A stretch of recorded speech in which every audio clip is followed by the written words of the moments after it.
Okay. 27th of June, Rabbi Furst, Pierke Avos. Morning, Meir. How are you? I cannot hear you. Oh, you're muted. Yeah, my machine is cleaning, but I am doing well, Baruch Hashem. I can see You might hear it. I don't know. Well, you got one of those robot vacuums? No, it's a printer, a brother printer, and like once every 2 months it cleans itself. Not at the right time. Yeah, printers have to be cleaned. The heads have to be cleaned and that kind of stuff. Okay, very good. Fine. Okay, so let's start again. This is Rabbi Shlomo Furst, as Lou mentioned, in Yeshiva. And we're learning here Pirkei Avos, and the fifth parak. We're learning Derech Chaim, and we're going to review what we started yesterday with the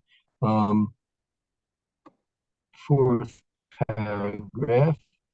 Again, the question is that the Maharal is asking and is answering, beginning to answer in the fourth paragraph here is, Roy is joining us. Roy, good morning. Can you hear and see us?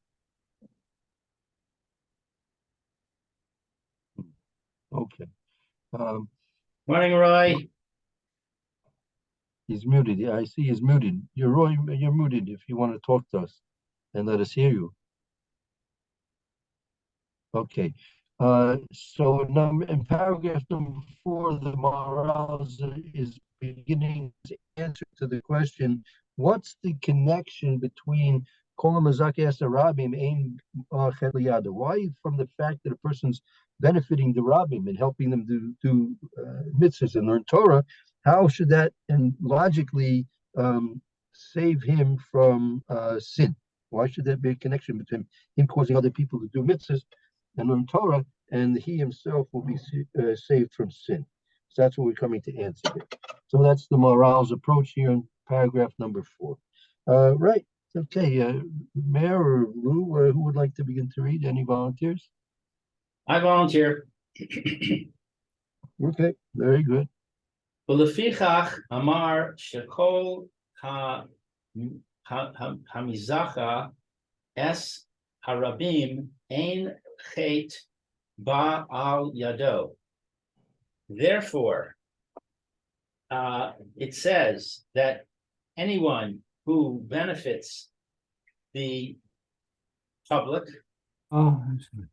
Hi, Roy. Hello. Good morning, Roy. Good to see you. How are you doing today? Paragraph 4, Roy.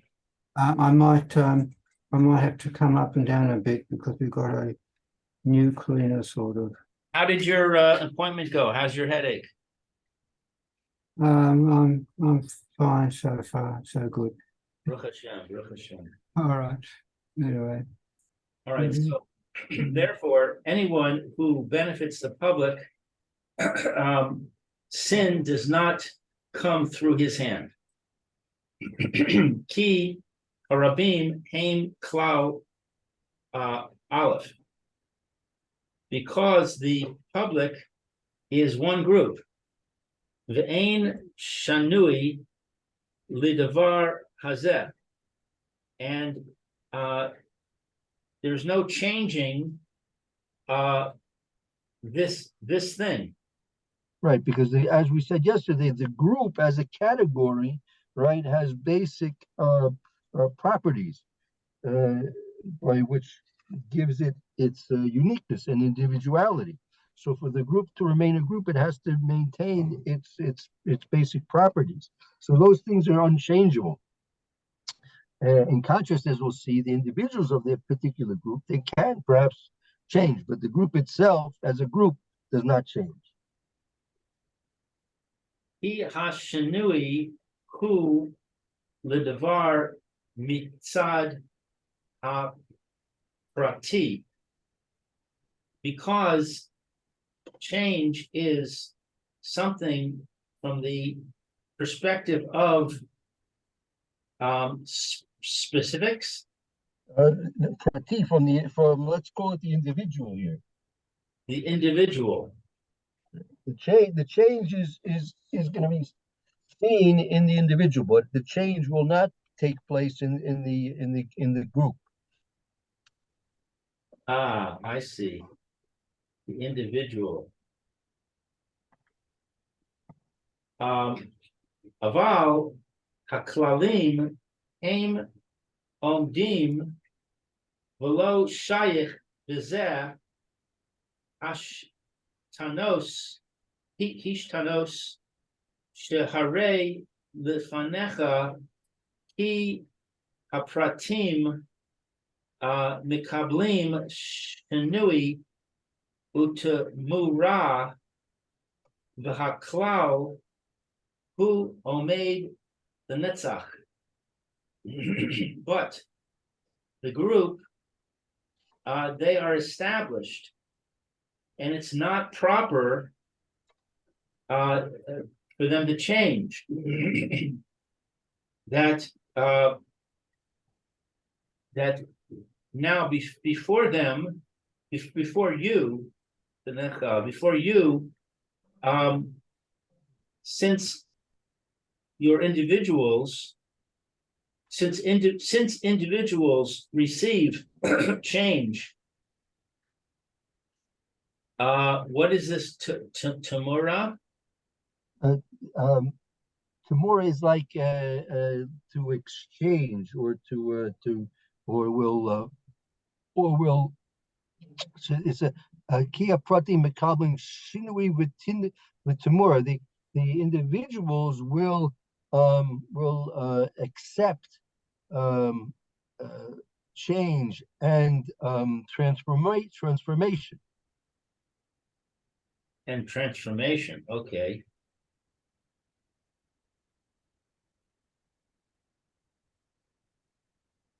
V'haklal hu omed l'netzach. The group is established forever. Ulefichach im mizacha harabim shahar rabim v'chashvim klal echad. Therefore, if one benefits the public, and the public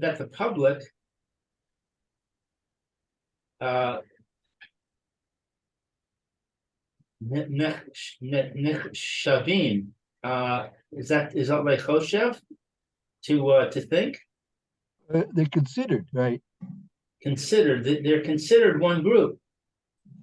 V'haklali hu mibli shanui lechach ein chet ba al yado shehiyeh bal shanui kamo shehu shayich le'adam haprati. So and the group is without change. Therefore, there is no sin through its auspices that it is one who changes is like that it's appropriate for him to be an individual man. Okay. Oh, okay. One second. Confused by that sentence. Yeah. Okay. One second. Right.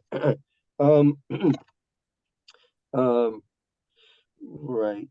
Lefikach im mazake harabim sharabim nechshavim klal echad. Now, therefore, if a person is going to benefit the group, the rabim, the public, the nechshavim, that they're considered to be klal echad, to be one group, the klali who mibli shinui, and the group is going to be therefore blishini without change. I mean, the group is not going to change. The kach, therefore, ein chidbal al yado. Therefore, a sin won't come to the person who is mezaka the rabbi. Shir bal shinui, that he should be a bal shinui. Kamo shu shayach la'anam prati, that it should be like he should be changeable, like an individual person. Meaning, let's put it this way: that since a person who's mezaka the rabbim, he is doing something for the benefit of the general population, for the greater good of the general population. Therefore, just as the group is unchangeable, that it will not lose its characteristics. Because obviously, if the group loses its characteristics, it ceases to be what it is, right? The whole existence of the group as a group is because it is and has certain properties unique to itself, other than and different than other things. So, since the person who's benefiting the rabbim, and what does it mean benefiting the rabbim? He's benefiting the rabbim in those areas that give it its uniqueness, right? For example, Klal Yisrael. What makes Klal Yisrael unique?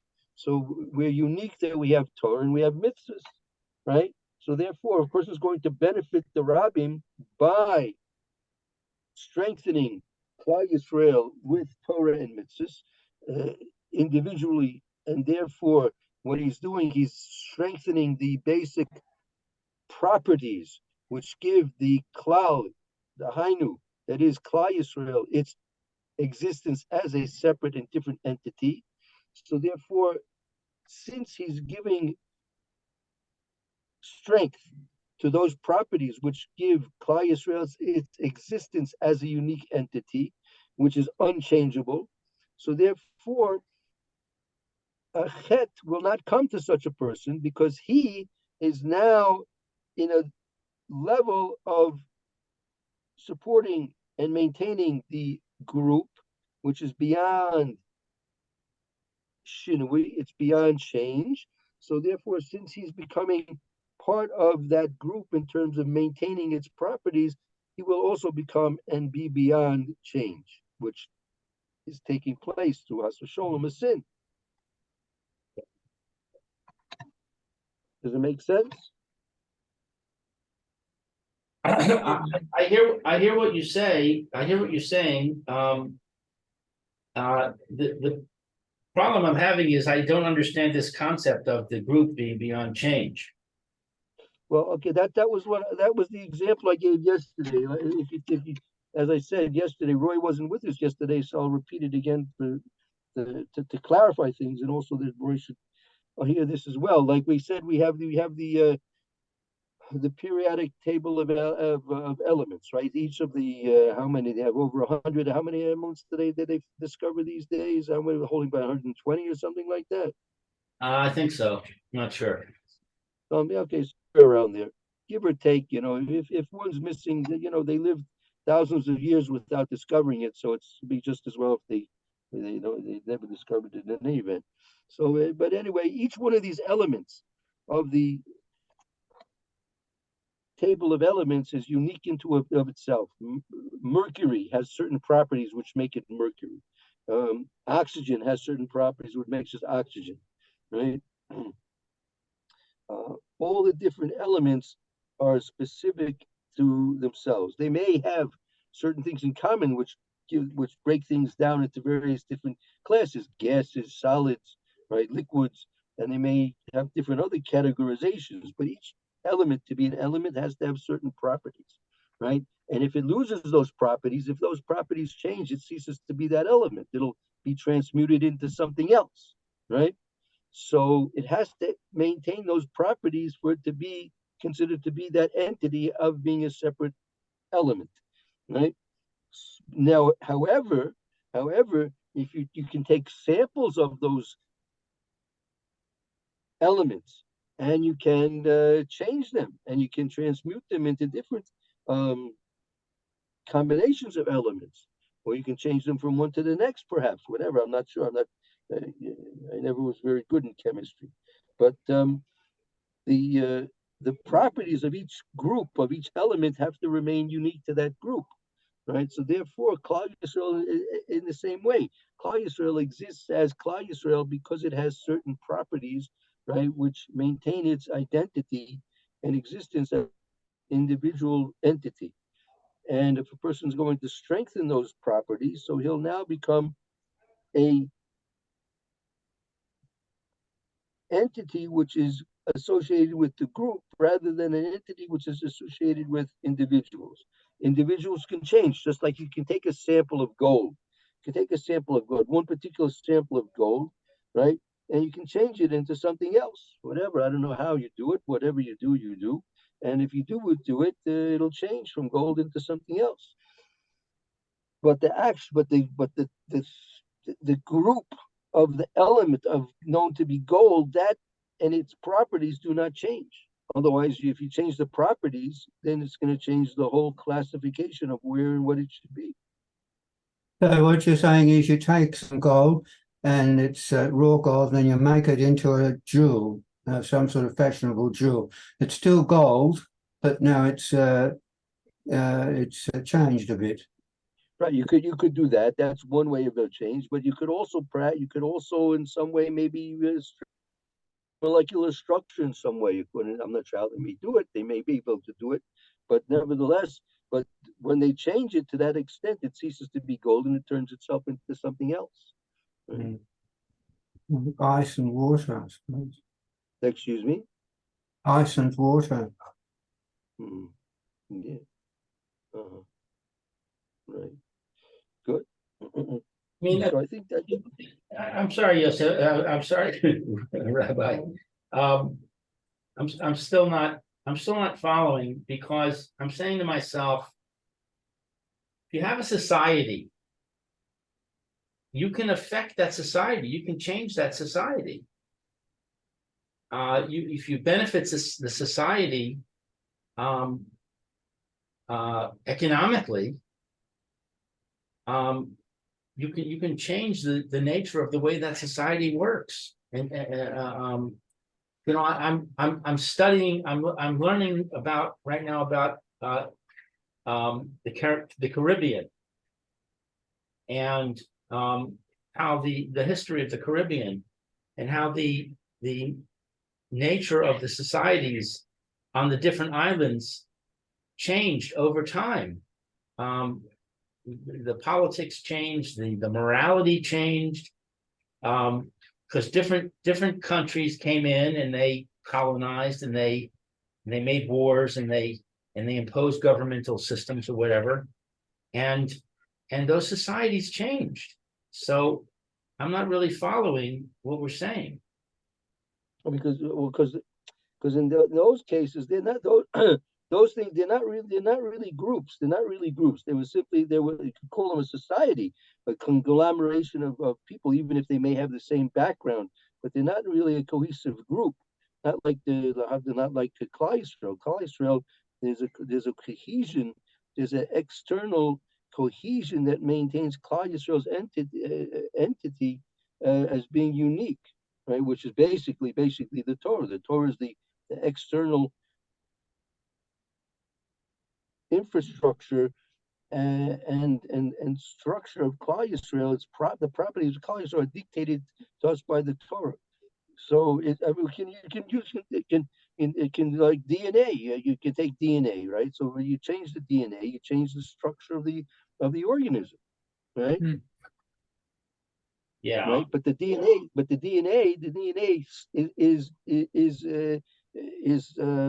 does not change. I mean, you can take that DNA and you can preserve that DNA, and the structure therefore the structure will not change. It's only if you change the DNA, then you change the structure. But you've changed both. No, but you can't change the structure until you change the DNA. But the DNA is the principle, because then you're changing the principles. But the principles, if the principles don't change, then the structure won't change.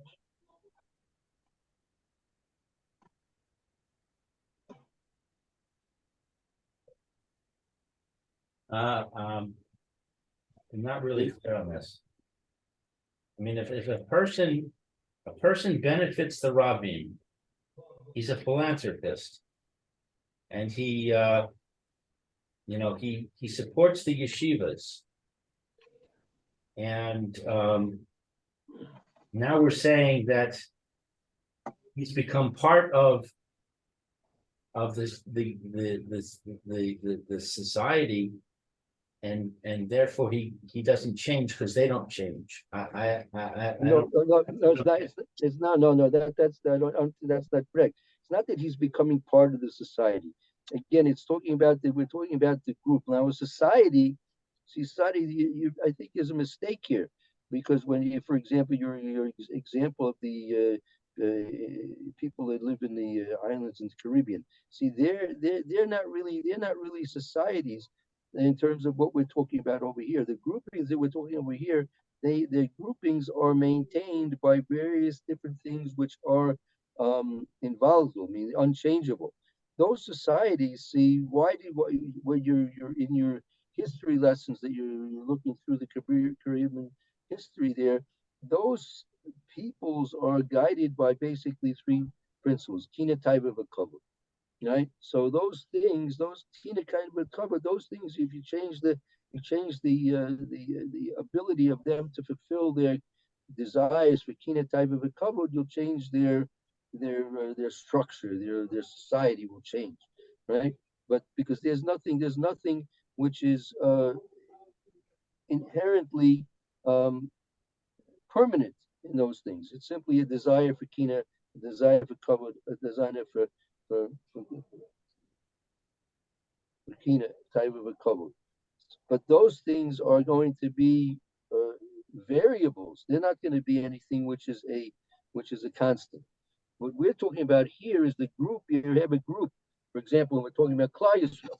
We have Klal Yisrael, which is a group, which is its cohesion as a group is determined by something which is a constant, and that's Torah, right? So when you strengthen that cohesive property, meaning the Torah, so that means you're giving permanence to the continuality of the group as it is. You're giving continuance to the Jewish people as they should be, according to the dictates of the Torah. So therefore, just as what you're doing, since you are maintaining something which is permanent, so therefore that gives you a status of being also constant and permanent, in which case you're going to be shielded and protected from sin, because sin, as we discussed in the previous paragraph, sin is something which is a disruptor. Sin is a disruptor. So you'll be protected from the disruption of sin, because one who's Mazaka the Rabbim, he is supporting those things which are giving consistency and permanence to the group. So therefore, he'll be protected from those things which are disruptions, which is sin. okay, can you give me an example of somebody, how someone benefits the group? Yeah, we learned that in the previous document, I believe, where that was the Mazakis Rabbim. I mean, they said the pshat is through Torah and mitzvahs, that he teaches people Torah, right? And he helps people do mitzvahs. All right, so let's say we have somebody who does that. He learns until he becomes proficient, and then he becomes a teacher, and he's teaching Torah and mitzvahs. Right. One day, he sees this beautiful woman, and his taiva gets the better of him, and he proceeds to sin. Now, what I'm hearing is that can't happen. He can't sin because he's benefiting the Rabbi. Right. I don't get it. You have examples in the Gemara. The Gemara gives examples like that.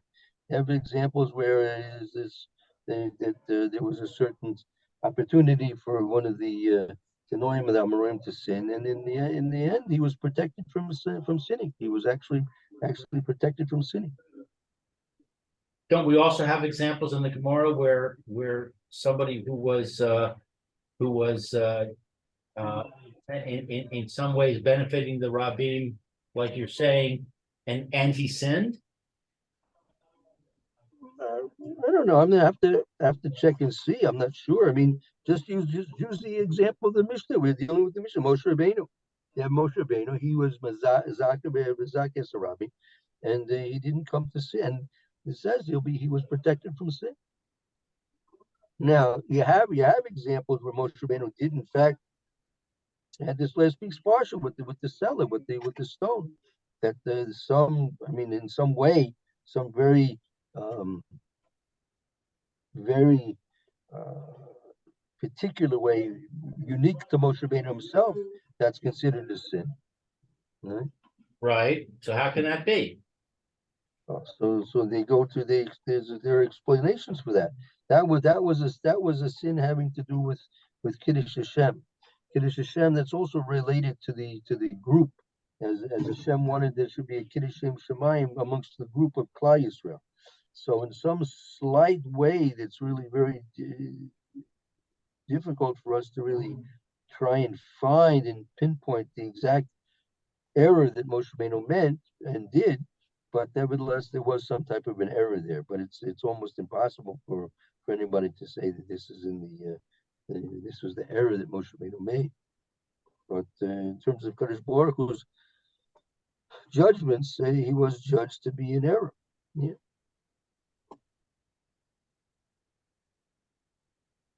I think we should go weiter, because I'm not making any progress. Maybe I'll. Okay. All right. Think about it. Let it sink in. Okay, so Okay. Ki bishvil shezacha es harabim shehem klalim sheomdim bli shinui ein chet ba al yado sheyeh hishtanos elav. So because Bishvil,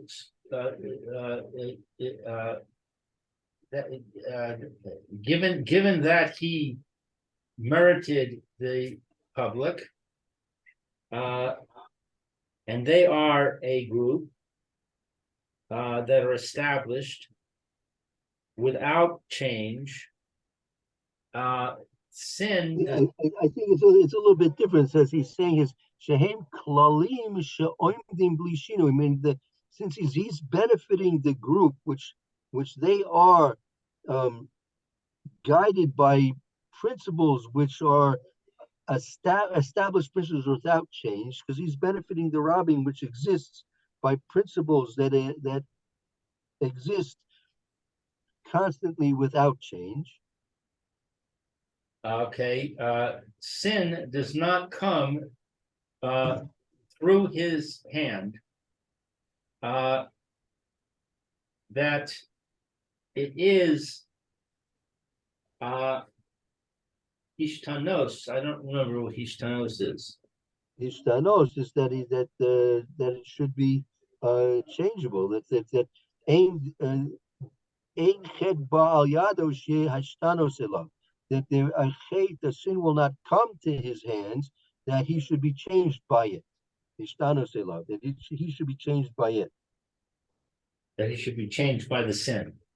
Right. Since he is strengthening and establishing those basic, permanent, unchanging principles by which the group exists and has its permanence because of them.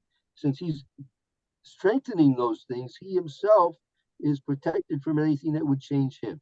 Since he's doing something which enables the group to exist without change, so therefore he will be protected from anything that would cause him to change. I mean, I think that's basic. That's if you want in short, the process is working as follows. As I just said, that since the person who is Mizaka the Rabbin is enabling the Rabbin to exist and continue on without change, so therefore he himself would be protected from anything that would cause him to change. I think that's pretty direct. Is that understood? No. Yeah, I understand what you're saying. I'm just still having the problem with the basic, principle. But once I get over that problem with the principle, then the rest is logical. Okay, very good. All right, so work it out. If you still have more difficulty, then drop me an email and we can try and clear it up. Okay. V'al yikasher lecha im kain ha incha mitzanu ha harabim atmam chato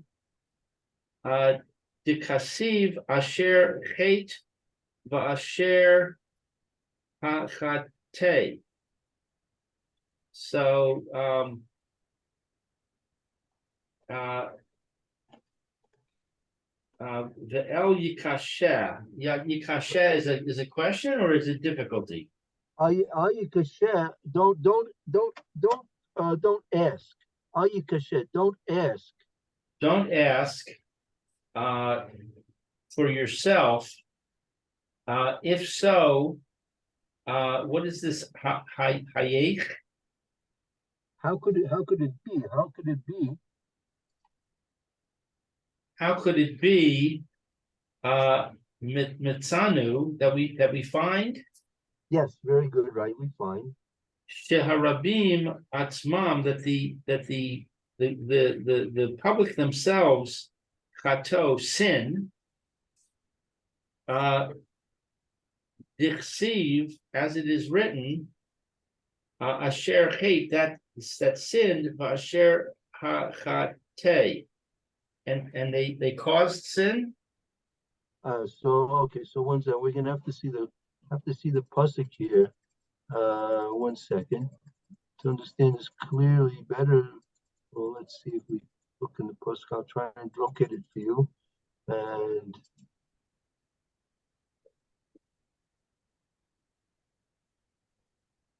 okay, 1 second.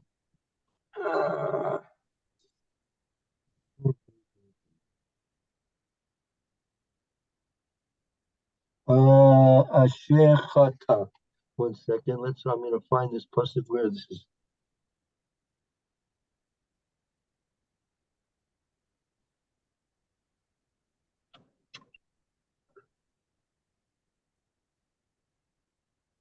But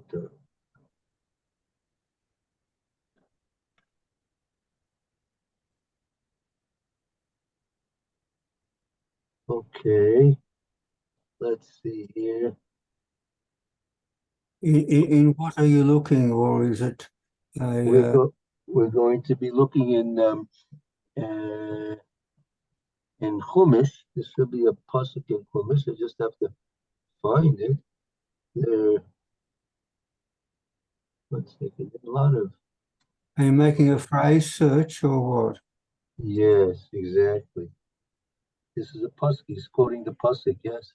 Vasher.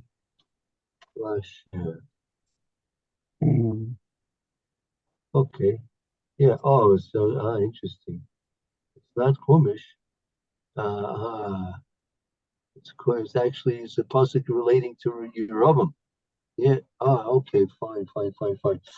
Okay. If you have a Tanakh there, this is a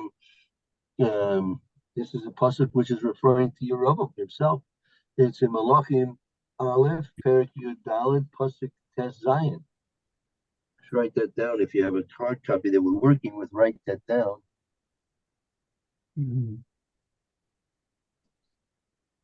But so we'll get to them. So again, he says, "Al yikshalach im kain eik mitzana sherabim atzmam chatu tiksiva shechata shechateh." Meaning, again, he's asking a question on his basic premise. The basic premise is right. The basic premise is that the group, the Rabbim being a group, is unchangeable, right? Unchangeable. So you would think, therefore, that the group itself uh, uh, can't sin. But we see that the and let's look at the Klal. So we see that many times the pasuk Kadosh Baruch Hu is not pleased with Klal Yisrael because the group does sin, right? The group does sin. So as it says in this pasuk in relation to um, to Yeravim, again, you could ask the question yourself. Yeravim was choite v'choite asarabim. He was choite asarabim. So how can it be if we're saying that the group, the Rabbim, is involatile, meaning it'll continue unchanged, and therefore it should itself be unaffected by sin. So how do we see that we have psukim which contradict that? We see that the group does sin. There are times when the Klal Yisrael does sin. So how can that be? That's basically his question. Good, that's my question. Okay. Well, no, your question, if I understood it correctly, was that how can we see those people who are Mazaka the Rabbim, sometimes we see that they sin. That was, I think, your question. But here the question is if the group itself is unchangeable, so the group itself should not be able to sin. But yet we see that there are times when the group does sin, right? And the example is that Yeravim himself, he caused Klal Yisrael to sin. How can anybody try? How can anyone be successful in causing Klal Yisrael to sin? Right. That's this question here. So, and he's gonna in the next paragraph he's gonna specify it even more. So can we read the last sentence? Are you frozen, Rabbi? No, you're not. Yeah, go ahead. Can we read this last sentence? No, I don't think so. But- Okay, but al yiksalak, don't ask yourself. Al yiksalak, don't ask yourself. In Cain, if so, that the Rabbim is something which is constant, and therefore apparently they won't sin. In Cain, eich mitzanu sha'Rabbim mitzatvam chatu. If that's the case, how do we see that the group itself does sin itself? Kidiksiv, as we see in the pasuk, as he sinned and the Klal Yisrael sinned. That was talking about Yeravim himself. So this word ta'eh is referring to Klal Yisrael. Right. Who? Right. Asher chata, he sinned. Asher chata, and like he caused to sin. I think that the group can't sin if it sticks fervently to its principles.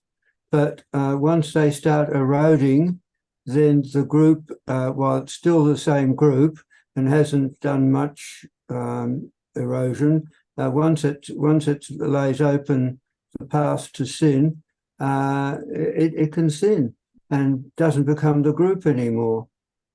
So that's This applies to this a business about not sinning while it's a group is, I think, with the proviso that the group sticks fervently to its principles. Its principles are inviolate. Its principles are not open to misinterpretation. right. Yeah, exactly. That was the situation. We discussed this a few times already. That was the situation of Klal Yisrael before World War II. Before World War II, the Klal Yisrael had to a great extent violated all the basic principles of its existence. And don't forget that the group, we're talking about people, human beings. They're not perfect. We are not perfect. I'm a human being too. I am not a robot. so that a group of people are eventually subject to change of some kind, for the good, for the bad, or in between there somewhere. They can't stay the same all the time simply because we are human. Oh, so okay, so good. That'll be the beginning of the answer to the question over here. Take a look. Yeah, we have time yet. Let's continue on. Well, are we establishing? Okay, Are we establishing as a principle in this discussion that if the group sins, that constitutes having changed? we haven't gotten to that stage yet. We'll have to see. We're not there yet. But is that the hava amina of this question? No. I think the question is basically it's a question based on the assumptions we've made that the group, the cloud, is unchangeable. So if the group is unchangeable, how can the group ever sin? Right? Sin is a disruptor. Sin is a changer, a transformation. Okay, right? so we're saying if the group sins, then they have changed. Well, no, we're saying that the group should never sin. It should, meaning if an individual, let's put it this way, another way of looking at the question, if an individual who supports the group is saved from sin, right? So the group itself should be saved from sin. Right. Okay, I got it. Okay. Devar zeh ein kasha klal ki chol echad ve'echad betoch haklali hu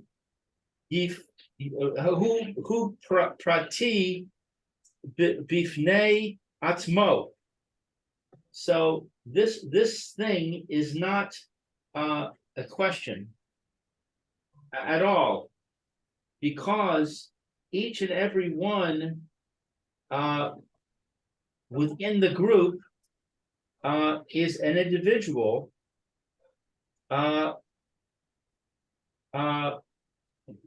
himself. Right. Okay, this is what Roy was saying. Ulefichach shayich chet biklal de hayinu lechol adam va'adam va'atzmo shayich chet ki beparti yesh hishtanos bevadai. So therefore, it's appropriate that a sin of the group is for each person himself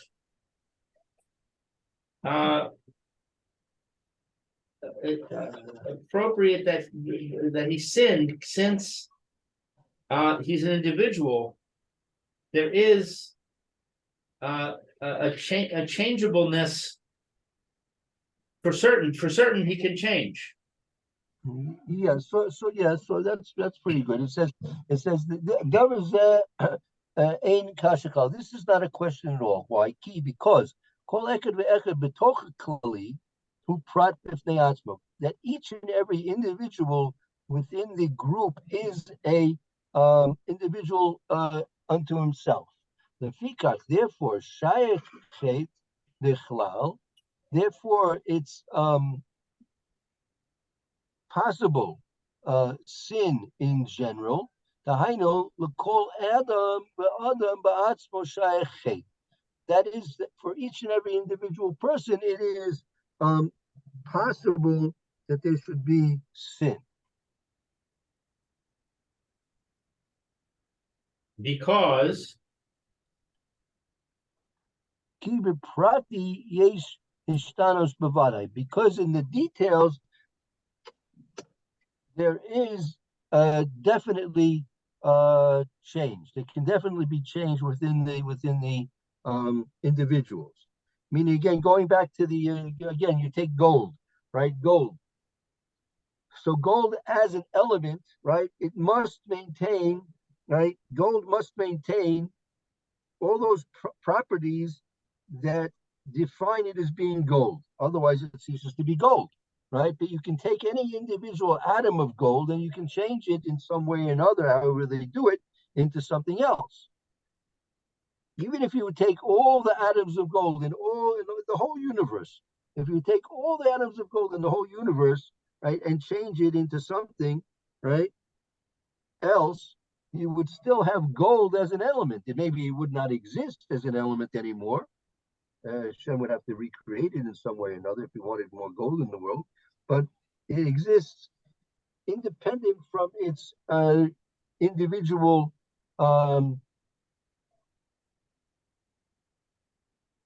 members, or in gold.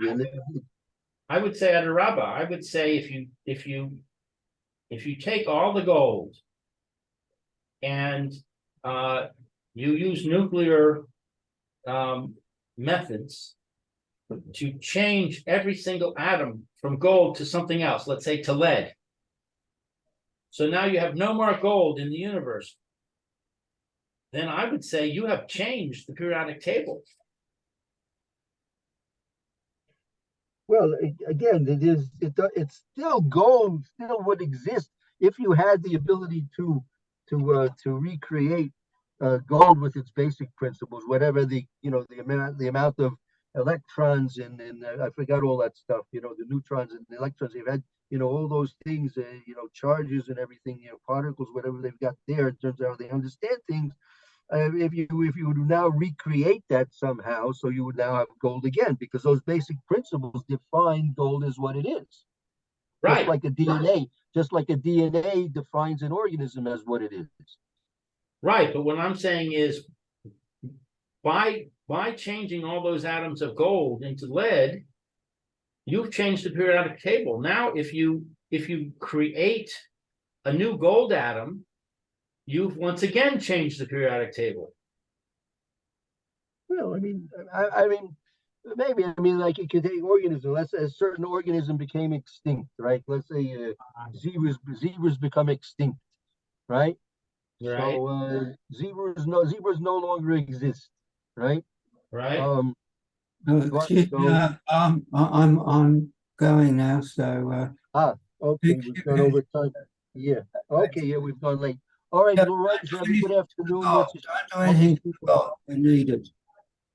Excuse me? Don't do anything to the gold while I'm gone. We need my teeth. What about the zebras? What about the zebras? Change diseases. Roy, how about if I change some lead into gold and put it on your doorstep? Would that be okay?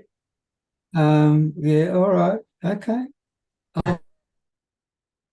Anyway, Okay, be well, Roy. Take care. We're in the middle of the question. We'll stop here anyway. It's a good time to stop.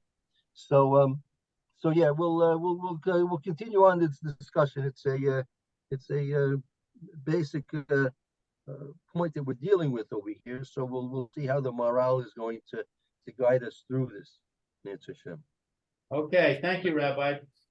Okay, very good. We'll start the Mr. Bush here in a few moments.